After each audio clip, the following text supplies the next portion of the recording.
Between now and Selection Sunday on March 13th, there are still tons of regular season college basketball action to go. Plus, all of the conference tournaments and WagerTalk and Sports Memo are announcing their March Madness Bonanza special, which includes the rest of college basketball regular season, conference tournaments, NCAA tournament through the national championship, and any plays released in the NIT or CBI tournaments. Sign up for this promotion now at your favorite handicappers homepage and get the rest of the college basketball season through the national championship on Monday, April 4th for just $177.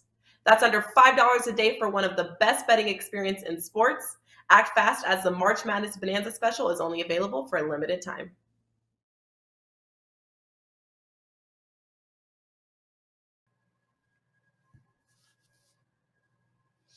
Happy Friday, everybody. Friday starts the weekend, and we are here to help make your weekend a profitable one through the props betting markets. Joining me this week is Andrew McInnis. Mid-Major Matt is actually at the A10 tourney, I believe. So Andrew and I are going to talk about props coming into this weekend, and we have an MLB season. Yay! So we're going to talk a little bit about what to expect going into the MLB season. Andrew, hockey is going fantastic for you. I feel like most nights I see you on Twitter, like, hey, another winning night in hockey.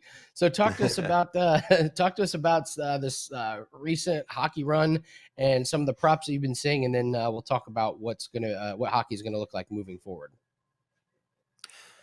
Yeah, thanks, Andy. Great to be here with you this week, and it has been great. It's funny because some nights will be just one play, and then the next night could be 4 plays. So my volume's been very up and down with hockey, but a lot of situational spots. I've just been trusting my process, and I had someone DM me last night, and I'm always so appreciative with some of these messages I get, and somebody just said they could tell this year with my picks I have more confidence, and obviously, as part of our jobs, we probably should be pretty confident, right? And I think what they were kind of saying more so is just that when I create an opinion on something, I'm not really second guessing myself that much. I'm trusting my research and, going out there and making the play. So, 4-0 night last night, 8-0 run, 16-4 run, and over 110% bankroll increase this year on the season. So, super excited to have even cracked that 100 unit mark. But I guess now the mystery is how far can we take it? But really excited. And last night I did cash a prop on over 2.5 shots with Alex Tuck. It was kind of one of those angles, Andy, where it was him playing his former team and he got traded away kind of unexpectedly. And Buffalo actually upset Vegas. And it was just one of those plays where I kind of would have liked it anyway, but then you add in all of those type of scenarios. And let me ask you, for NBA, I know that you're crushing the NBA stuff and you've been going hard with them for a long time. How much do you take that stuff into account? I mean, playing a former team, because I'm not someone that likes to just automatically bet that stuff. Like, okay, this guy's playing his former team. Like, let's go balls to the wall on this guy. But sometimes it works and sometimes it applies, and it worked for me last night. How's everything going with you with NBA? I think there are certain spots you can look at it. I think the general public completely overvalues it. Case in point, last night had this huge game, 76ers, Brooklyn Nets. Oh my gosh. And look what happened. Everybody went under. Like everyone's point totals went under. And I cashed Tobias Harris under. Everyone was it had to be a huge night for the books in that game because I know everyone bet the overs, and the revenge factor. Yeah, sometimes it's sometimes there's a place and time for it. I didn't think last night was that big of a deal. It's a regular season game when it comes down to it, and look what happened. The game ended up a blowout. None of those guys played in the fourth quarter. So if you were banking on the revenge factor last night, it didn't come to fruition. It can be a small part, but I would just say I think most of the time people completely overvalue the revenge game. You mentioned Alex Tuck being traded fairly unexpectedly, but you would know it better than I. Was he really close to the city? Was this a grudge? Was this something where he really hated the players or the city hated him or something like that? So just because someone gets traded off of team, most of these guys, you got to remember, this is just a job for them. This is their career. Yeah, like, it's a business. Okay, I'm shooting the puck for one team. Now I'm shooting the puck for the other team. Yeah, you're right. You're right. So I think the fans certainly think of it much more as a revenge spot than the players do sometimes. But, if it worked out last night, then you had a really good read on it. Then, it worked out great. So in the NBA, in the regular season, I'm not going to take revenge, into too much. I mean, most of these guys are friends. That's the other thing. Yes. You remember? Do you remember the Malice in the Palace, right? Like with the Pacers and Pistons got in that huge brawl. Yeah. And those guys are all buddies usually. They're all friends. They like the league and the fans made it more of a big deal than they did. Like Jermaine O'Neal's even talked about it. He's like, I'm friends with those guys. Like that's just how we play. Like the fans were the ones that got involved. So yeah, I didn't think too much of the revenge spot last night for stuff, and it was the fans. Yeah, it's the fans. So and just one more quick point on that, Andy. I will say people kind of will go, like I said, I hate to use that expression. It's not very professional, saying balls to the wall, but it's true. I mean, people will find a player and this guy's going to score 2+ goals at +600. This guy's going to score a power play goal, and they get so intense. Everybody wants to chase that value, Oh, this guy's playing his former team. Here comes the triple-double. You know what I mean? But, like, the cool thing is there's so many different options. Like, you could just bet assists, but you got to get carried away and bet points, rebounds, plus assist, or double-double. And that's kind of what I found with the shots on goal prop. He actually did end up scoring a goal last night, so it kind of makes my point not really valid here. But everybody wants to get that big value and take the goal scorer or take the, over 1.5 points. And to me, I'm not really about that value as much of just trying to find the winner. And sometimes, you can find the shot prop and just get that done, or an assist prop or something like that. And, I find with those revenge games, people always try and get that big cash instead of just looking for a small win. Yeah. As far as NBA, one thing that we're in the middle of making a pivot to is earlier in the season, in the middle of the season, we were doing well with volume plays.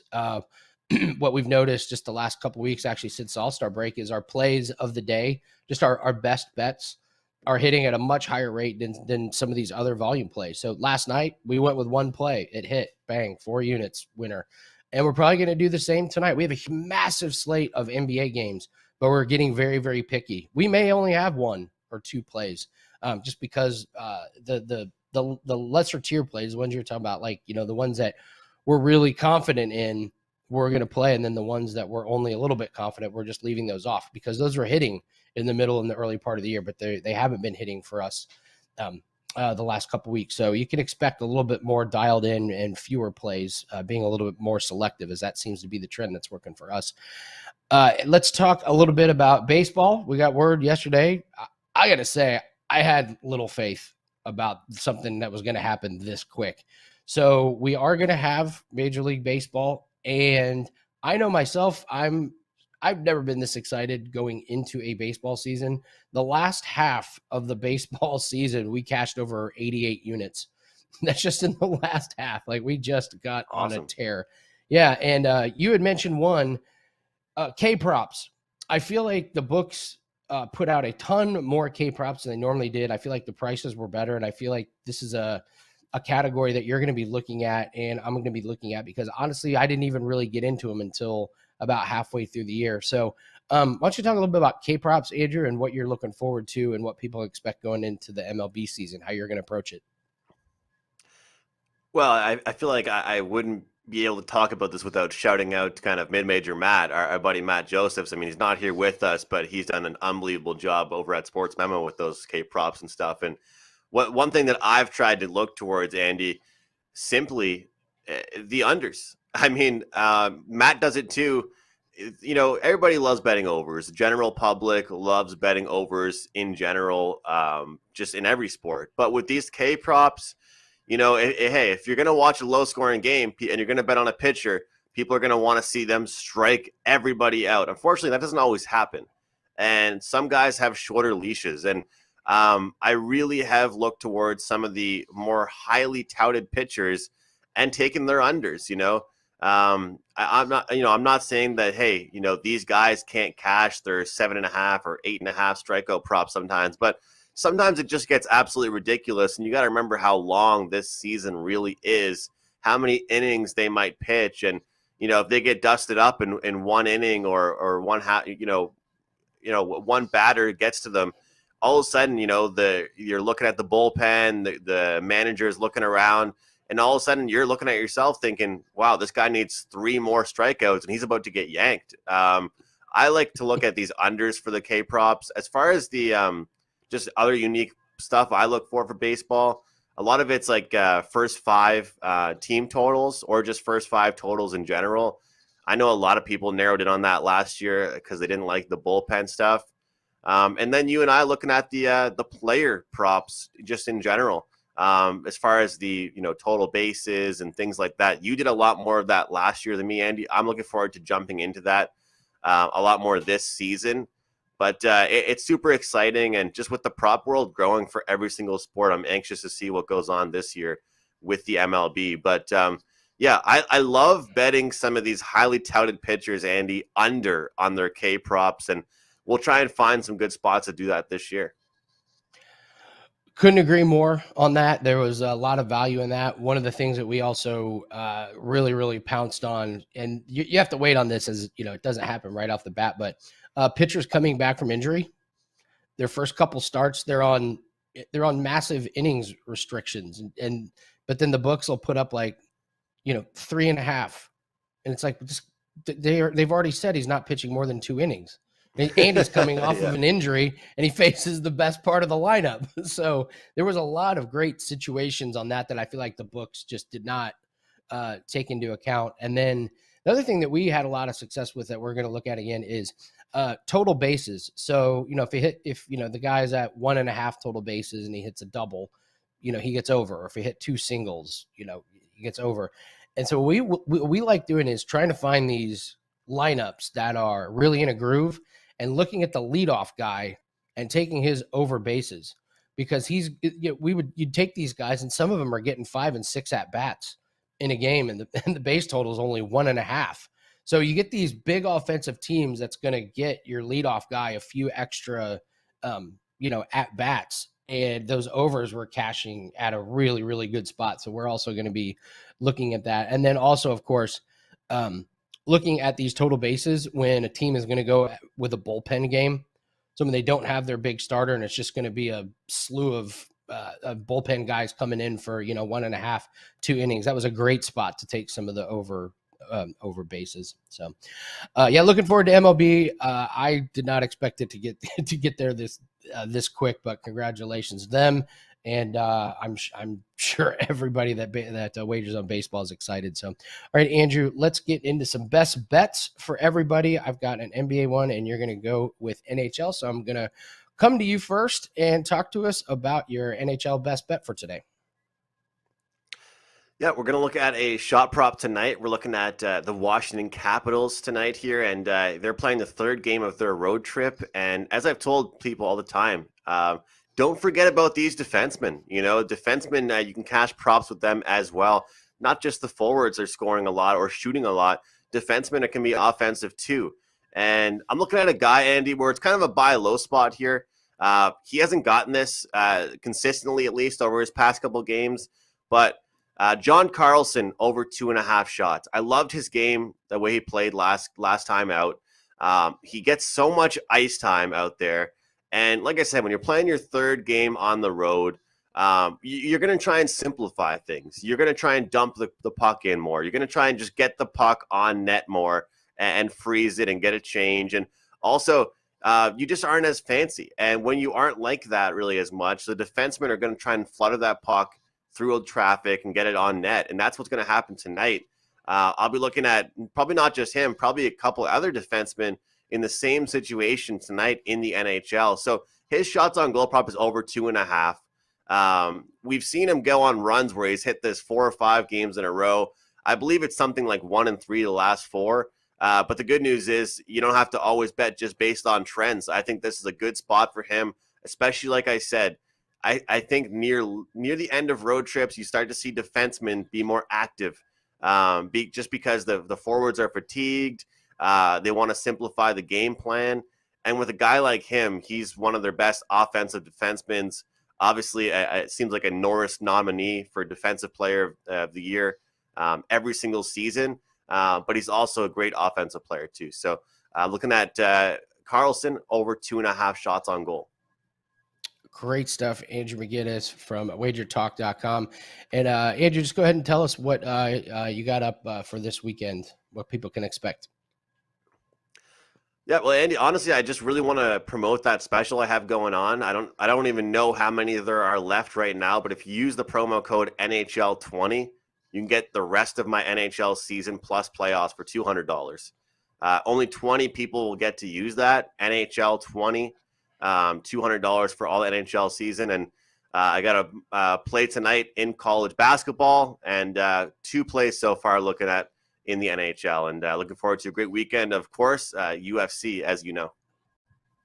Nice. That's a great deal on the promo code NHL20. You get the rest of the regular season and playoffs for $200. Go check that out at WagerTalk.com.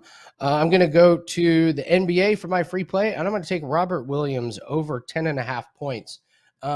So listen, he has 11, 10, 10, 9, 10, 10, 12, 10, 15. So he's dancing around this 10.5 point mark. But here's the thing. They are playing the Detroit Pistons, and Isaiah Stewart is out, which means the Pistons will be using a combination of Marvin Bagley and Kelly Olynyk to defend inside, and that should be an advantage on the offensive end for Robert Williams. Last game that they played without Isaiah Stewart, Vucevic, who's playing hurt, still managed to get 21 points against these two. So I would expect a good game from Robert Williams. He should be crashing the boards.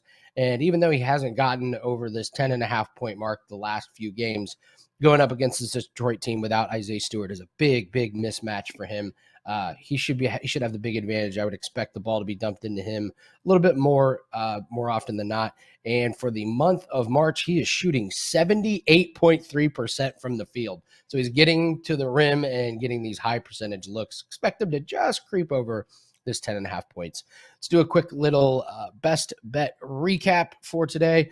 I'm going with Robert Williams over 10.5 points in the NBA. Andrew McInnis is going with John Carlson over 2.5 shots in the NHL. Both of our plays can be found on WagerTalk.com. NBA best bet is up. NASCAR pack is up, so you can go grab those. Should be a really, really fun weekend in the NBA, NHL. We've got UFC as well. Andrew, did you see Bellator's putting a guy into a fight who hasn't fought since 2009? It's his first fight in 12.5 years. So if you guys are looking for live, something Andy? to you should promote that too. Are you going live? Yeah. Everyone go watch Andy's live show. It's great. So we'll be live at 3:30 on Saturday doing Takedown Live, where we watch UFC and Bellator because they're going at the same time. And we do live bets, predictions, wagers. Those of you who've watched it know that we're on our road to millions. That's what we're calling it. We're on our road to make millions of dollars betting on UFC and Bellator. But if you're not doing anything Saturday, come join us, or at least go check out the fight. If you're in the mood to see another man get beat up really bad, it's gonna be that fight on Bellator. His career earnings are 0. That's what are the odds? It's like minus 1,200. I'm serious. If you look this guy up, it's like last fight, like June 2009, career earnings 0. So, I hope he makes you eat your words, Andy. I hope he makes you eat your words. Upset of the night. Hey, nothing would make me happier to see this guy win, but it ain't happening. So there's your parlay piece. Go and parlay that with Robert Williams and John Carlson. Pick you up a few cents extra value. Yeah. Just a few cents. Yeah. So, all right, good stuff, guys. Let's have a great weekend. Let's make some money in the props. For Andrew McInnis, I'm Andy Lang. We're both at WagerTalk.com. Shout out to Mid-Major Matt, who's enjoying all the college basketball. You can go check him out on sportsmemo.com. Good luck, everyone. Have a great weekend, and we'll see you next time on Prop It Up. Between now and Selection Sunday on March 13th, there are still tons of regular season college basketball action to go. Plus, all of the conference tournaments and WagerTalk and Sports Memo are announcing their March Madness Bonanza special, which includes the rest of college basketball regular season, conference tournaments, NCAA tournament through the national championship, and any plays released in the NIT or CBI tournaments. Sign up for this promotion now at your favorite handicappers homepage and get the rest of the college basketball season through the national championship on Monday, April 4th for just $177. That's under $5 a day for one of the best betting experience in sports. Act fast as the March Madness Bonanza special is only available for a limited time.